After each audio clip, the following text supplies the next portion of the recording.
Swayam Prabha. Digital India. Educated India.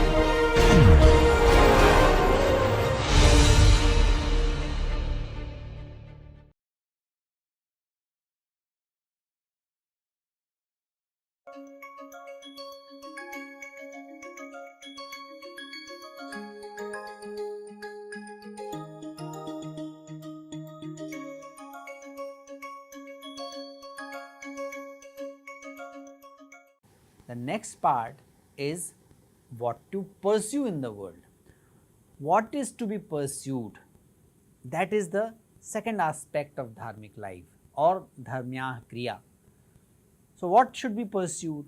In life, what is worth pursuing are called purushartha, and these are four: dharma, artha, kam and moksha. Dharma, as being mentioned many times earlier, it is righteousness, virtue, duty arising from harmony with self and harmony with social and natural environment. Kam is fulfillment of our sensuous pleasure, biological needs, and artha is fulfillment of our social needs, that includes material gains, but artha also, in my understanding, includes acquisition of social recognition, reputation, all that which brings us reputation in the society. So, social recognition is the reflection, is the form of artha. Moksha is the liberation, that is a spiritual enlightenment. In yogic tradition, it is realization of Brahman, and in general in the Hindu tradition it is called self-realization. The real self is not which is limited by ignorance, limited by the ego, but real self is that bigger one. Real self is that which includes everything, and awakening to that. So, what? So, liberation from what? Liberation from the limited identity. So, moksha is the liberation from the limited identity to the cosmic or Brahmanic Brahma identity. So, these four aims highlight the harmony of different dimensions. The indica today's picture is taken from to explain this concept. Indica, many of you must be aware, is a very active organization which gives courses on the Indian tradition and Indian culture.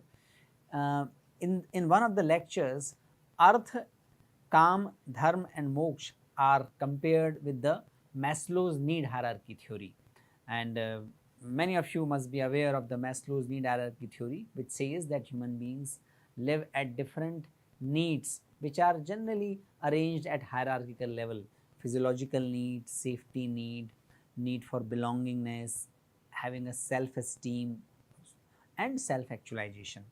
Artha, they have compared that with the safety and physiological need. Kam is related to belonging and esteem needs, and dharma is related to self-actualization need. There is a lot of debate whether needs are actually arranged in hierarchical manner or not, or they might be arising simultaneously. Some people may live at the higher level of needs without actually satisfying lower level of needs. All that debate is there in the Maslow's need hierarchy schema, but this comparison seems to be valid, and that is why it is included over here.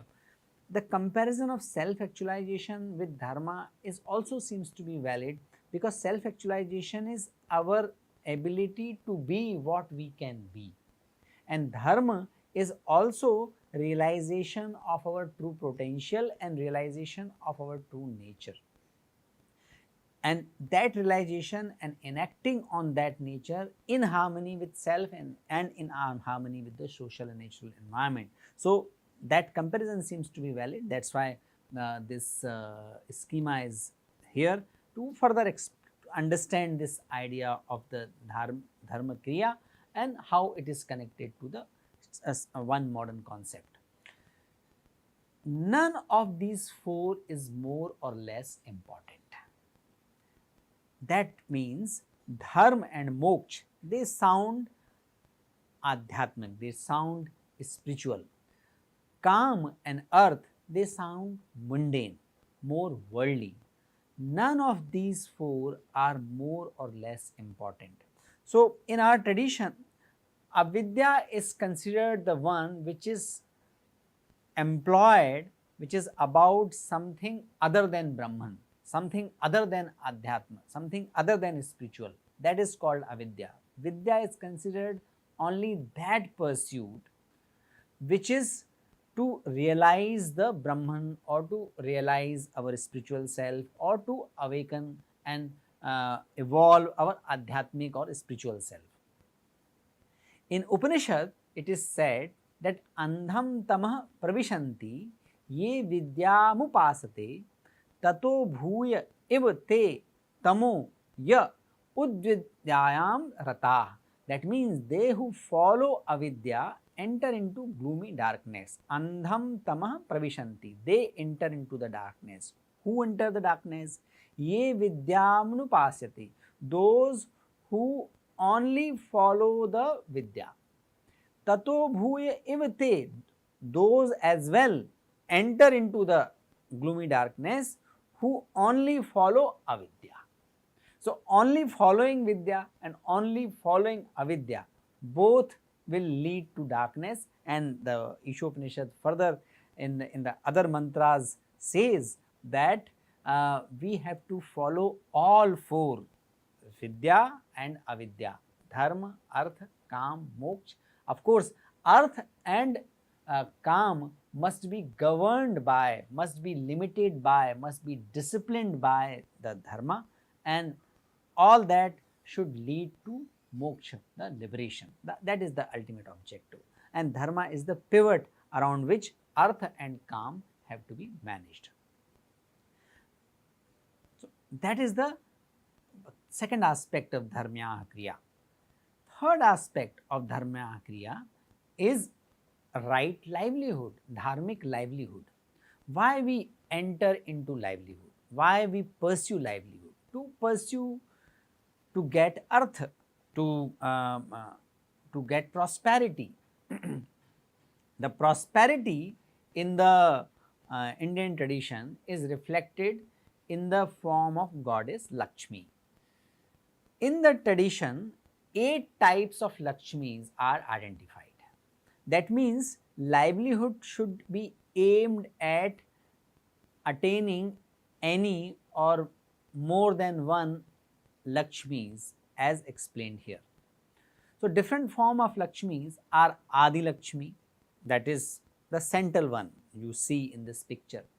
Adi Lakshmi is the eternal Lakshmi that gives spiritual pursuit, that gives spiritual awakening. So, if people are able to integrate their livelihood with their spiritual urge, then they get the Adi Lakshmi, means the ultimate Lakshmi from where all other Lakshmis actually emanate. Second aspect is Dhana Lakshmi. We all know, we all work for prosperity. Dhanya Lakshmi, that which gives food, crop, that is related to Dhanya Lakshmi. Gaja Lakshmi, that gives cattle power. We all know that even today, a lot of societies are agrarian societies or societies which are predominantly based on, whose economy is predominantly based on the cattle. Santana Lakshmi, the progeny. Progeny is also reflection, is a kind of prosperity. So, that is reflected in this picture with the Lakshmi having a small child in her lap. Veer Lakshmi and Dhairya Lakshmi, that is the another form of Lakshmi. Valor, self-management. Dhairya also means patience. These aspects are also very important in some of the professions, some of the livelihoods. For example, in the armed forces, they pursue valor, they pursue discipline. So, they are actually pursuing Veer Lakshmi or Dhairya Lakshmi. Jaya Lakshmi and Vijaya Lakshmi, these are those form of Lakshmis which give power for realizing our Shubha Sankalp, right intentions. Many of us have right intentions, many of us have Shubha Sankalp, many of us wish to do good things. Many a time our sankalpas, our deep resolve are not able to fructify, and that spiritual power which gives us energy to fructify, to materialize our right intentions, that power is embodied in the form of Jaya Lakshmi or Vijaya Lakshmi. Those who are listening to this lecture, some of their name also may be like Jaya Lakshmi and Vijaya Lakshmi. These are very common names. And last is Vidya Lakshmi, that is knowledge. So that form of Lakshmi, that form of livelihood where people pursue knowledge, that is blessed by the spiritual power called Vidya Lakshmi. So livelihood should be in line with acquiring, having Lakshmi, having the blessing of Lakshmi, not acquiring, because Lakshmi is form of the mother. You cannot acquire mother, you can only pray to mother, or you can only get sneha, get affection from the mother. You can't acquire mother. So that's why Lakshmi or prosperity in the yogic tradition is not acquired, it is embraced, it is respected.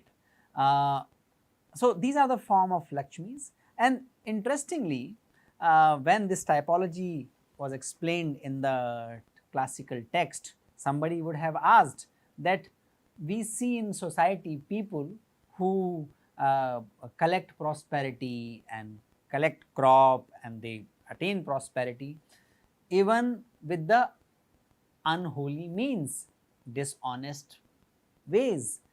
So will that prosperity be not be called Lakshmi?